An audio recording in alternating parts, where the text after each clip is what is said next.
Hello বন্ধুরা, welcome to তুলিস kitchen. চলে আসলাম আরও একটা নতুন ভিডিও নিয়ে তোমাদের সামনে। তো দেখো, আজকে আমি বানাচ্ছি মিষ্টির দোকানের মতো ঠিক ফুলকো ফুলকো লুচি, আর তার সাথে সেম ওই রকম দেখতে তরকারি। সাধারণত ঠিক যেভাবে মিষ্টির দোকানের পরোটা, লুচি এগুলো তৈরি করা হয়, ঠিক এই একই পদ্ধতিতে করব। একটা লুচিও ফাটবে না, সবগুলো লুচি হবে ফুলকো ফুলকো বা পুরি, যেটাই বলতে পারো। তো দেখতে থাকো, আমার সঙ্গে থাকো। তো একেবারে সেম টু সেম মিষ্টির দোকানের মতোই করার জন্য আমি যা যা ওরা ব্যবহার করে ঠিক তাই এখানে ব্যবহার করে করছি, কিন্তু একটু সহজ উপায়।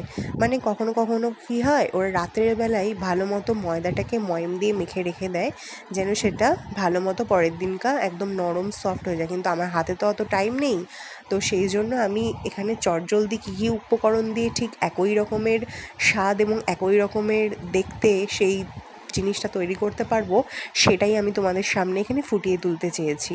তো দেখো, প্রথমেই দেখতে পেয়েছো আমি একটা বাটি মেপে কিন্তু 1 বাটি আটা নিয়েছি। সাধারণত মিষ্টির দোকানে কিন্তু আটার পুরি বা লুচি দেখতেই পাওয়া যায় না, কিন্তু এভাবে তৈরি করে তোমরা খেয়ে দেখো, অনবদ্য লাগবে। ওই 1 বাটি আটা নিয়েছি, তার মধ্যে সমপরিমাণ ময়দা দিয়েছি, তাতে একটুখানি চিনি, একটুখানি খাওয়ার লবণ আর একটুখানি তেল। প্রথমে এই কটা জিনিস দিয়ে ভালো মতো আমরা মিশিয়ে নেব, এবং এত সুন্দর করে মেশাতে হবে যেন মানে একটার সঙ্গে একটা বেশ ভালো করে মিলে যায়। বা চিনি গোটার জায়গা তোমরা চিনি গুঁড়োও ব্যবহার করতে পারো। তারপর হাত দিয়ে একটু মথে নিয়ে দেখে দিতে হবে যে সেটা একটু হাতেই শুকনো অবস্থায়, ঝরঝরা অবস্থায় দলা পাকানো যাচ্ছে কিনা। যদি যায় তাহলে দেখবে তোমার ময়ামটা একদম ঠিক আছে। তাছাড়াও এটার মধ্যে এক্সট্রা আমি ব্যবহার করেছি 2 চামচ ঘি, সাদা ঘি। 2 চামচ সাদা ঘি দেওয়ার কারণটা আমি তোমাদেরকে পরে বলছি। তারপর দেখো, হালকা নর্মাল সাধারণ কোনো হালকা গরম জল নয়, নর্মাল যে জল আমরা বোতলে ভরে রাখি সেই নর্মাল জল দিয়ে কিন্তু আমি খুব ভালো মতো ডলে এই গোটা ডোটাকে একদম সুন্দর মতো মেখে নিচ্ছি। আর হ্যাঁ, ঠিক যেভাবে আমি হাত দিয়ে চেপে ডলছি, এভাবে বারবার করে হাত দিয়ে চেপে ডললে কি হয়, ময়দাটা খুব সফট, ফ্লাফি এবং নরম হয়। ময়দা আটা যে কোনো জিনিসই হাত দিয়ে প্রচণ্ড চেপে ডলতে হয়, তাহলে খুব সুন্দর কিন্তু ফুলে ওঠে বা নরম প্রকৃতির হয়।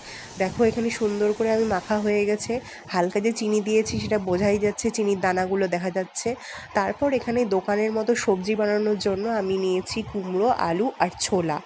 সাধারণত অনেক রকমের সবজি তৈরি হয়, সিজনারি, বিনা সিজনে পাওয়া লাউ, পটল, ডাঁটা, বিভিন্ন জিনিস দিয়ে কিন্তু দোকানে তৈরি করা হয়। কোনো দোকানে ঘুগনি মটর দিয়ে করে, কোনো দোকানে ছোলার ডাল পাওয়া যায়। কিন্তু আমাদের লোকাল সমস্ত দোকানে এই আলু, কুমড়ো, ছোলার তরকারিটাই প্রচণ্ড জনপ্রিয়। আর সেটাই খাওয়ার সকাল থেকে প্রচণ্ড ক্রেভিং হচ্ছিলো এই বৃষ্টির ওয়েদারে। মনে হচ্ছিলো একটু গরম গরম লুচি তরকারি খাই, তাই জন্য বাইরে না যেতে পারার জন্য আমি বাড়িতেই এটা তৈরি করার চেষ্টা করলাম। দেখো, এখানে ঠিক যেরকম কড়াইয়ের ভিতরে আমি তেল দিয়েছি, সাদা তেল, তাতে হচ্ছে শুকনো লঙ্কা, কালো জিরে ফোড়ন দিয়েছি, এবং সেই সমস্ত সবজি অর্থাৎ কুমড়ো, আলুটা প্রথমে দিয়ে দিলাম। একটু হালকা হাতে নাড়াচাড়া আমি প্রথমে এখানে করে নেব। তারপরে কিন্তু এটার মধ্যে আমি দিয়ে দেব লবণ আর হলুদ, ব্যাস। আর কোনো কিছু কিন্তু আমি ব্যবহার করব না।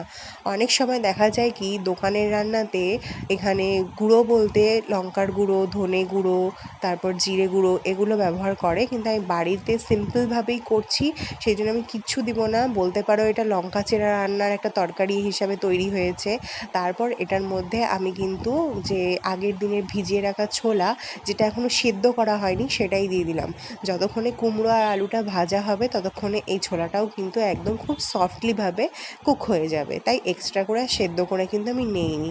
দেখো, হালকা হাতে নাড়াচাড়া করে নিচ্ছে। আর খেয়াল রাখতে হবে কুমড়ো আর আলুগুলোকে একটু ডুমো করে কাটতে হবে, নয়তো কিন্তু কুমড়ো গলে যাবে। তারপর কিছুক্ষণের জন্য আমি ঢাকা দিয়ে রেখেছিলাম। তারপর ঢাকাটা খুলে আবার নাড়িয়ে দেখলাম, আলুটা একটু কেচে দেখেছি, বা খুব ভালোই সেদ্ধ হয়ে গিয়েছে। তার মানে আর বিশেষ কোনো এক্সট্রা কোনো কিছু নাড়াচাড়ার দরকার নেই। তারপর কিন্তু সিম্পলি আমি জল ঢেলে দিয়েছি, সেটা তোমাদেরকে দেখাতে পারলাম না, এবং জল ঢেলে দিয়ে হালকা একটু চিনি দিয়েছি। এর মধ্যে আমার লেচি কিন্তু করা হয়ে গিয়েছে।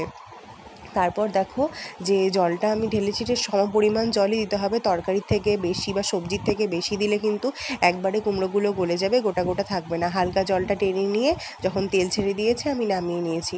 তারপর দেখো, এখানে গরম গরম লুচি ভাজা কিন্তু একদম কমপ্লিট আমার, আর হচ্ছে খুব সুন্দর মতো আমি বেড়ে নিয়েছি এখানে মিষ্টি আর লুচি। কিন্তু এই লুচিটাও ভাজার সময় কিন্তু আমি তোমাদেরকে দেখাচ্ছি যে কীভাবে কতটা সুন্দর ফুলকো ফুলকোভাবে তৈরি হয়ে উঠে এসেছে। যেরকম দেখো এখানে যখনই আমি লুচিটা তেলে দিয়েছি, ব্যাস এক পিঠ উল্টাতে উল্টাতে বেশ ফুলে উঠেছে, একদম গোল গোল টপা টপা লুচি হয়েছে যেরকম দোকানে হয়। আর এটার প্রধান কারণ সেই 2 চামচ ঘি দেওয়ার জন্য, যেটা পরবর্তীকালে দিলে লুচির টেক্সচারটা খুবই ভালো হয়। তো এভাবে এরকম বড় বড় করে আমি অনেকখানি লুচি ভেজে গামলার মধ্যে প্রায় ভর্তি করে রেখেছিলাম। আর তোমাদেরকে এখন আমি হাত দিয়ে ফাটিয়ে দেখাচ্ছি, দেখো কি পরিমাণ ক্রিস্পি বা খাস্তা হয়েছে। ঘি দেওয়ার জন্য কিন্তু এরকম ক্রিস্পি বা খাস্তা ভাবটা পাওয়া যায়। তো দেখো আমি থালাতে সাজিয়ে নিয়েছি, বেশ সুন্দর লাগছে দেখতে আর খেতেও ভালো হয়েছিল। তো এভাবেই তোমরা বাড়িতে সহজেই বানিয়ে নিতে পারবে। চলো টাটা।